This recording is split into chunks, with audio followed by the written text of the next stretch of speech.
Hi and welcome back to the Plate Mom Talks podcast. I am Tammy Efriat, your host and certified parent coach. I'm also a mother of 3 kiddos ages 4, 9, and 12. And as usual, I'm here to help you expand your parenting toolbox so you can effectively tackle the day-to-day challenges with your kiddos, feel confident and joy in your parenting journey.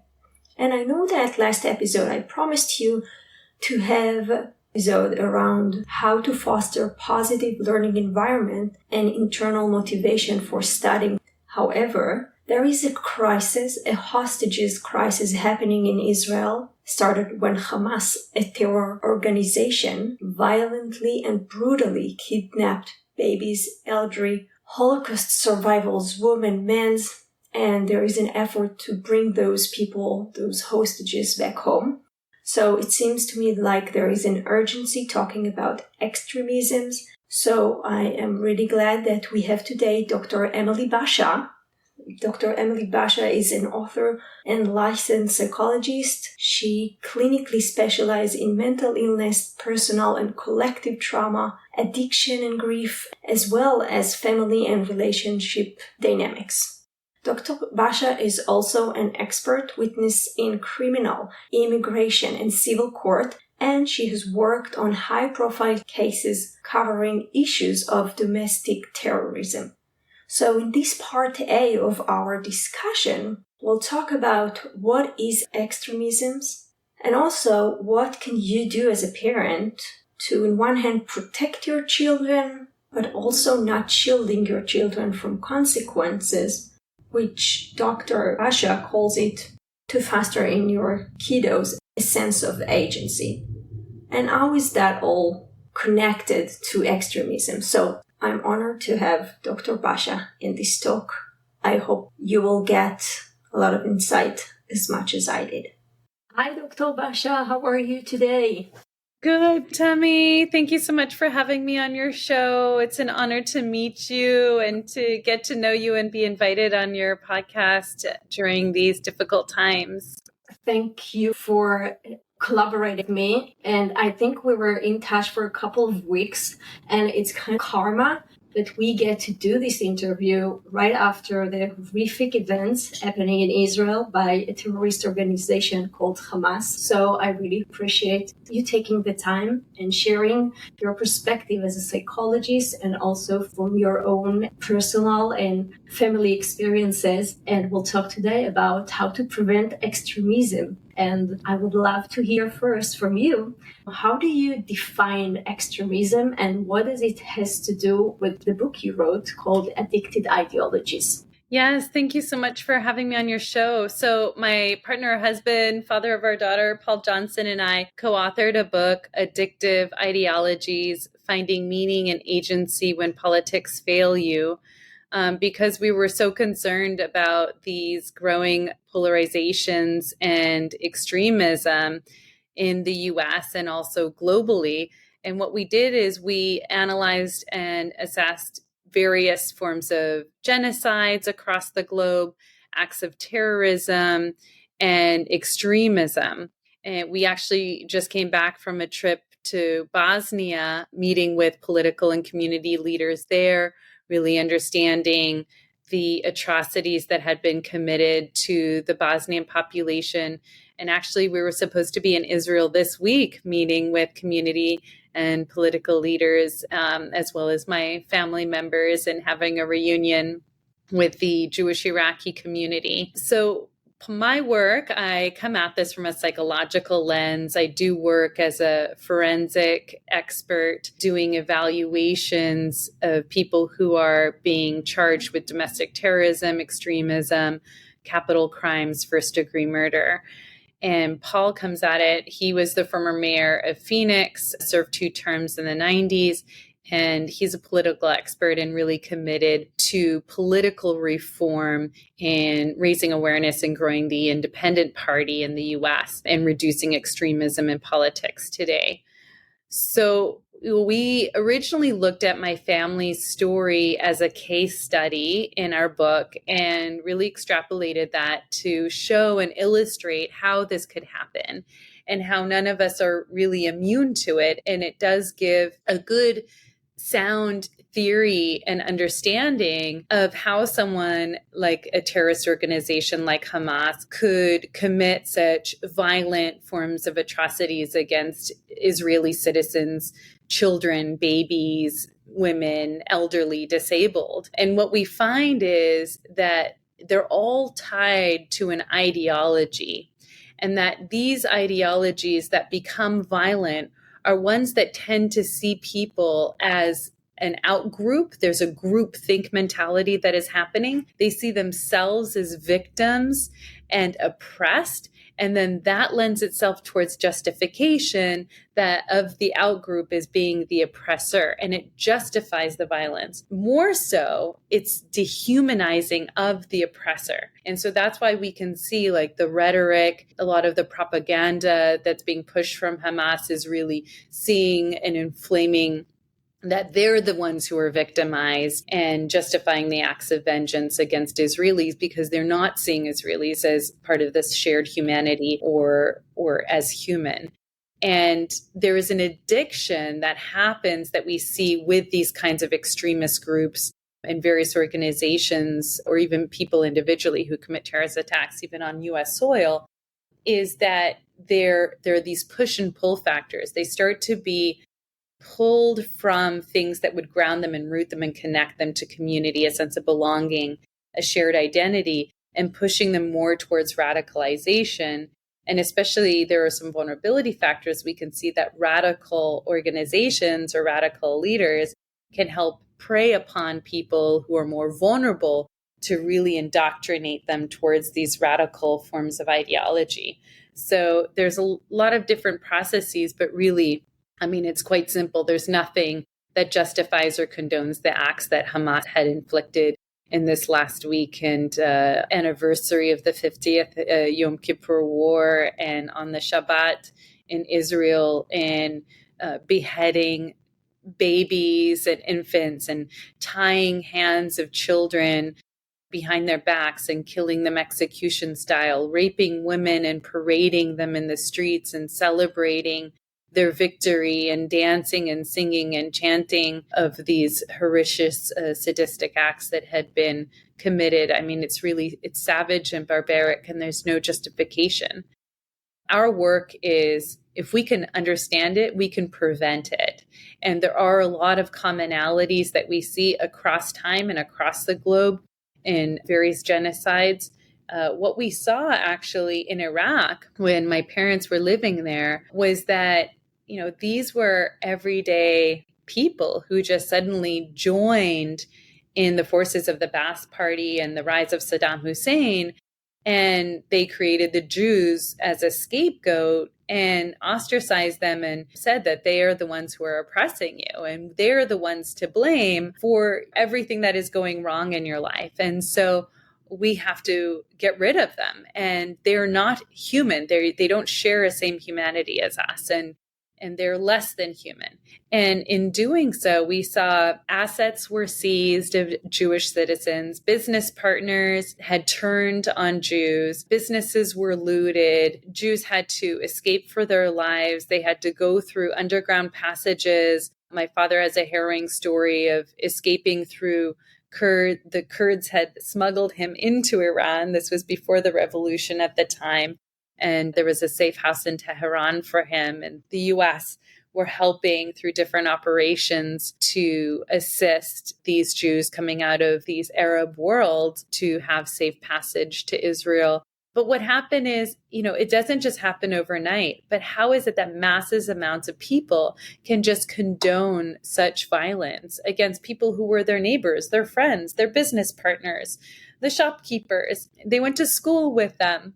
How is it that they can just turn on them after having those solidified relationships? And my family's been in Baghdad since 500 BC. This isn't, you know, they are Arab Jews. We are Arab Jews. Babylon is our home, and we're not foreigners. And so being able to extrapolate what is going on, Paul and I were really able to elucidate the risk factors for one to be pushed into these addictive ideologies. And the risk is seeing oneself as a victim and seeing the other as the oppressor. So when you talk about terrorist organization, we also kind of see it as a whole, that's an organization. But I want to take it to the very person who decided to join those terror organizations and adopt those ideologies. And I want you, because in the book, you are talking about the sense of agency. So if you could please elaborate on what does that mean? Yeah. So, personal agency, and I realize your podcast is also, for mothers and parents raising children. So I think adding a developmental approach and lens might make some sense for your audience. There is a developmental approach to violence. So there's longitudinal studies that reveal that the most aggressive age across the lifespan are actually toddlers. So anyone who has a 2-year-old know that they're still learning, they're still socializing. They don't necessarily understand social emotional reciprocity. It takes time for them to learn what the norms are and to see that they're going to be pushed outside of the group and not have friends if they're going to be mean to them or stealing their toys or hitting them on the head. And, it seems kind of preposterous to consider, since children, we see them as pure, as innocent. But aggression variables studied include like forceful hitting, biting, pushing, pulling on another person's body, which 2-year-olds do.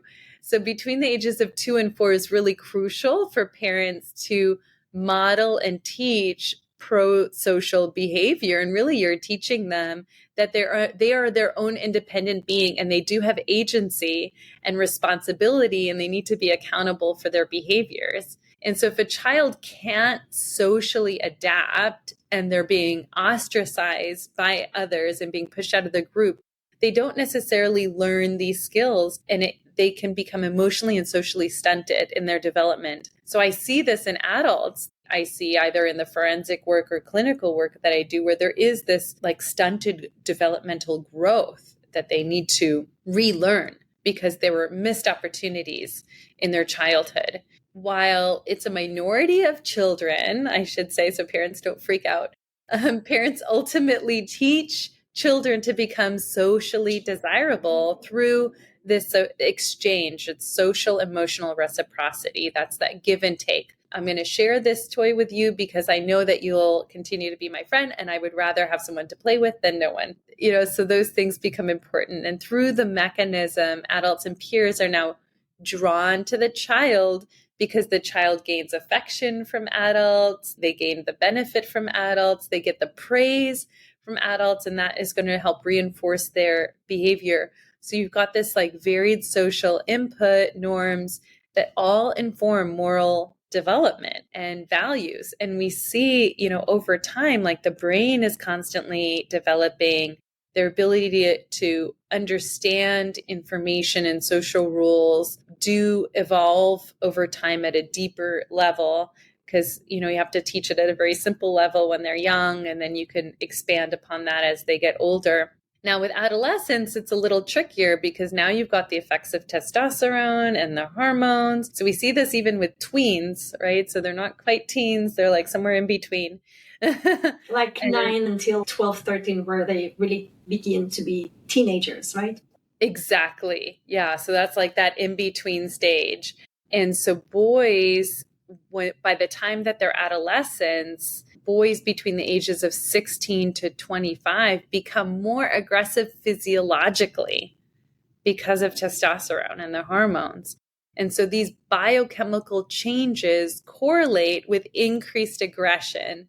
There's more stimulus seeking, they're more sensation seeking, and they're risk taking, and they're impulsive. And again, their frontal lobe's not developed, so they don't have executive functioning and skills to like moderate their behaviors or think, oh no, that's going to hurt somebody, or oh, there's going to be some legal consequences if I do this, or oh, my parents will punish me if I do this. Like, that comes later and it's hard to prevent, but it is teachable. So that's why we're really strong supporters of like athletics, putting them in teams where they can feel like a sense of pride in their sport. That's also teaching them self-discipline and self-regulation, these pro-social group activities. These tendencies, if they're not controlled, these aggressive tendencies can manifest into externalized behaviors or violence if they haven't learned the pro-social skills during that critical period of time. And it can have a very different impact on the adolescent male that trend them more towards conduct problems, oppositional defiant behaviors, which can be precursors for development of antisocial personality disorder later. So I'm sensing that agency is actually the awareness that one has that he has to control his own actions, behavior, thoughts, all those kind of things. And also that if he's not controlling them, then there will be outcomes. So that would affect not only himself, but also the people around him, right? Yeah. So agency is a mindset. It's adopted through learned behavior. And having agency is the belief that you have the ability and power to effectively make changes that inform your being. And they determine the outcomes that then shape your life. This is free will. And so it's a belief in yourself about your inner strength, your resilience, your flexibility, your ability to adapt to change and do difficult things and yet still have the ego strength. But you're holding that responsibility and accountability for yourself. Now, this doesn't just happen. Like, you have to develop this, and it's a struggle that we learn it. I call it struggle muscles. I tell my clients all that time, all the time, I'm like, okay, we have to engage your struggle muscles because they need to be activated in order for us to build upon them. So we can always change our self-narrative. So what we tell ourselves, if we really believe we're the victim, we've been wronged, it was their fault, they're the oppressor, we have to be able to look at that narrative or habit and things that we're telling ourselves. And sometimes how our parents interacted with us has tremendous impact on shaping our self-construct. Sometimes it has to do with our external situation and circumstances that inform these internal scripts and the worldview. And as adults, we in turn play a large role in how our children will view themselves. So our goal as parents, in order to promote self-agency, is to raise children who are socially adept, they're emotionally intelligent, they have a sense of a moral consciousness, they're driven, they're ambitious, but they're also productive members of society. They don't just see themselves, they see that they're part of a larger group, and that group is dependent on them, and they're dependent on the group. There's this beautiful interrelationship. We should want them to be independent thinkers for themselves and to fall and get back up and to learn from that experience. So I'm wondering, how do you recommend, and also if you could give some specific example, how parents can protect their children while they're also not over shielding them with, natural consequences? Yes, that's really important. So I think there's a couple different tips and strategies that I would suggest. So gaming and social media can definitely have an addictive potential, especially for adolescents. So really monitoring their access to smartphones, what they're doing on their smartphones, who are they communicating with, what kind of information and content is being shared with people they're communicating with, because there are recruiters online who are radicalizers from extremist organizations, and they're searching for vulnerable youth who can be exploited. And so monitoring the online activity is a really important idea, having lots of conversations with them. Research illustrates that gaming activates this dopaminergic pathway. It's an excitatory response system, and it releases dopamine and adrenaline, and it feels good, and it wants us to keep going back. And so it can have that addictive component. And this activates, we see that in all kinds of addictions like substance use or gaming or gambling. So we just really want to monitor it and counteract that. Number two, ideologies operate really in a similar way as addictions. So in that people continue to do things that harm them, and despite it hurting themselves and the people they love, and they can't control themselves. And these ideologies have an obsessional quality. They can't quite stop. And it's difficult once they're psychologically and emotionally invested and engaged, which can have the potential to rise towards the violence or aggression. So substance use disorders and ideological addictions can be exacerbated by one's desire to fill this void in their life, especially if they feel like they've been pushed out of their peer group, they're ostracized, they're bullied, they're not wanted, they don't have a sense of belonging or a strong sense of identity. And there's this desire to overcome the beliefs that their lives are destroyed, that they're humiliated, that they're embarrassed, that their life is meaningless, or that they're rejected socially. And so they feel powerless to affect any pro-social change. So number 3, we really want to buffer and build the support system to protect them and shield them from these possible effects. And so that might be their coach, it might be their teachers, it might be their community centers that they participate in, extended family, neighbors that you trust, psychologists that you know and trust are going to be positive influences, because sometimes children don't listen to their parents, but they'll listen to other authority figures instead. So you might actually get some... Yeah, you might. That's what happens when teenager and preteen comes in. You say X, they would say no. I'm gonna do Y. Like exactly. So you might start to lose that influence. So having those like really important authority figures that they respect and admire, that you trust, who are influencing them, becomes so much more important. And can I pause you for just a second, because this podcast is also meant for younger kiddos. So if you could also give us some example that we can think about and be intention in our parenting for the toddlers that you just mentioned, this will be great. Yes, yeah, absolutely. So I'll just finish off these recommendations and then I'll talk about the toddlers. So number 4, I would say don't alienate them, especially like for the older ones, if they've already become ideologically extreme in their belief systems or in their behaviors, you don't really want to engage in a power struggle with them. Research tells us by confronting their beliefs head on to people who have already become radicalized, it's just going to further push them away, and they're going to see you as an opposition. And so you're not going to have any influence at that point. So rather than trying to counter them with facts, really just go in questioning, like be very open with them, supportive with them, really not trying to engage in like counter evidence and that kind of conversation or dispute with them, but really just ask them questions like, how did they get to that solution? How did they get to that concept or idea?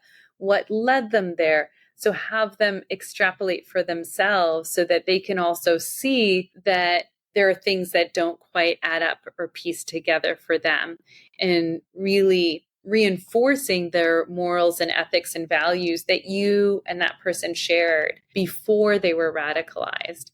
So what we know with tribalism is that people who adopt a certain identity to a group, that they become so invested and so loyal that there's nothing that this group can do wrong. So they're constantly justifying things that they do that may be immoral or harmful or hurtful to other people.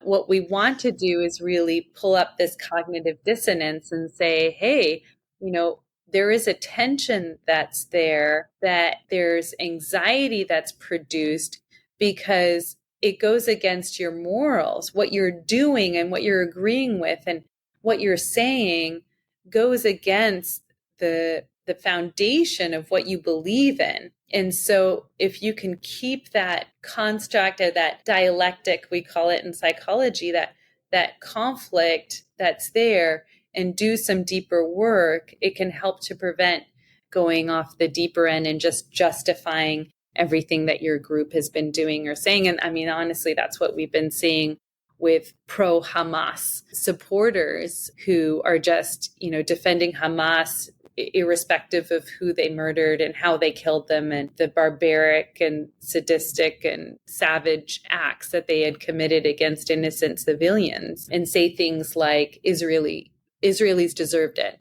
They're the colonizer, they're the oppressor. It was just a matter of time. And so really that's tribalism as an example. So the last recommendation I would say is, during times of loss and grief and trauma, we can all be confronted with this like deep existential questioning at various times in our lives, like asking, who am I? What am I about? What do I believe in? Where do I derive meaning and purpose? What am I meant to do in my life? And we can find ourselves at different times feeling insecure, feeling really unsure of ourselves. And this process really informs identity construction and informs what we do and why we do it. And it's important because the other side of it is that it promotes a dissolution of self. And so by engaging in activities that promote this meaning and purpose, a sense of belonging and commitment to community and pro-social ways can really strengthen our identity and confidence and security in who we are. I get that. And that's actually something that you could start and do with your toddlers, to start and see where their passion lies so they can invest their time and their energy there in whatever they like to do, sports, art and craft, theater, whatever it is, right? And so they grow into the place where they feel belongs, they feel the meaning of their life, they feel connected and they feel their value. Yeah, absolutely. And I just wanted to address your other question about, overprotecting children or like what can parents do for toddlers. So parents who overprotect children foster high degrees of stress and anxiety and an inability for their children to learn how to deal with challenges on their own that they're going to face as a young adult. So it's a balancing act, right? Obviously, you want to ensure that your child is physically safe, but sometimes encouraging them to really do things that are emotionally difficult to build that resilience and that trust and belief in themselves. It's going to build that confidence that they have in themselves to know, I can get through this. I can survive this. I can find a way out. I can find a creative solution. So that confidence only happens in that personal intersection with others without interference by a parent attempting to save them. If you come in and save them and rescue them, they're just not going to learn those skills because they'll think, well, my parents don't believe in me and trust me to be able to get through it. Why should I? And children, like toddlers, they absorb everything. It's more what you do rather than what you say. Like what you think you're teaching them is not what you're teaching them. It's everything else. It's all the nonverbals that you're showing them that they're absorbing. So we have to be mindful of that too. Between, usually 2 and 4 years old, children learn how their aggression and unwillingness to share or be nice creates an environment where other children might not want to play with them or reject them, right? And so they learn from that. Are they going to continue being aggressive, or are they going to play nice and be kind and share? So children also learn how to gain acceptance by understanding these natural consequences, even at an early age. So as a parent, we don't want to prevent them from having that learning by coming in and rescuing them because it's so important to their development. And it's part of resilience because it's an important life skill with many benefits. So it's critical that parents obviously ensure your child is safe, but it's also key to balance that while making them strong and emotionally intelligent.